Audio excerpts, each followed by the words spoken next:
அம்மா இனிமே எனக்கு போஜனமே கிடைக்காதப்பா. ஏன்பா உனக்கு என்ன குறைச்ச? பொய் சொன்ன வாய்க்கு போஜனம் கிடைக்காதுன்னு நீ தானேமா சொல்லியிருக்க.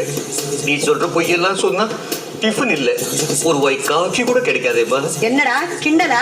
பின்னம்மா அடுக்கடுக்கா ரயில் பட்டி மாதிரி ஜோசியங்கிற, ரெட்டப்பொருவிங்கிற, கொடைக்கானல்ங்கிற, வைஷ்ணவிங்கிற, எனக்கு ஒரு வாய் பச்சை தண்ணி கூட கிடைக்காது. மடைய மாதிரி பேசாதா. உன் பொண்ணு அவனை லவ் பண்ணி தொலைச்சிட்டா. குழந்தைங்க இஷ்டப்படுறவங்களுக்கே கல்யாணம் பண்ணி வைக்கிறது தான் பெரியவங்க கடமை. அதுக்காக சின்னதா 4 போய் சொன்னா தப்பே இல்ல. இப்ப சொல்லு, உனக்கு எத்தனை பொண்ணுங்க? ஒரு பொண்ணு, 2 பொண்ணு. சரியா சொல்லலாம். ஒரு பொண்ணு இருந்தா ஒரு பொண்ணு, 2 பொண்ணு இருந்தா 2 பொண்ணு. ஆனா உயிரோடு இருக்கிறது ஒரே ஒரு பொண்ணு. இல்ல இன்னொரு பொண்ணு பிறந்திருக்கலாம், இல்ல பிறக்காமே இருந்திருக்கலாம்.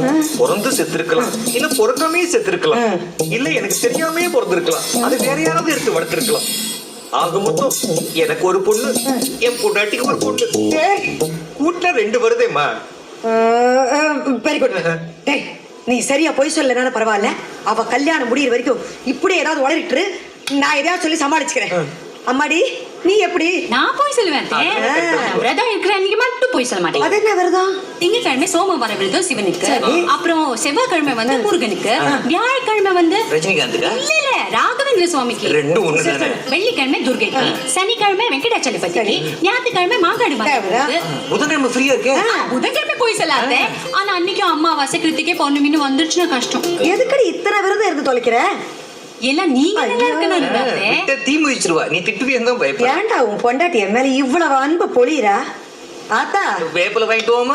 வேண்டாமா? உன் பொண்ணு கல்யாணம் நடக்கிறதுக்காக 7 நாளைக்கு நான் சொல்ற இன்னொரு விரதத்தை இருந்து தொலை. என்ன விரதம் அத்தே? மௌன விரதம். அத்தே வாயை திறக்காதன்னு சொன்னேன்ல.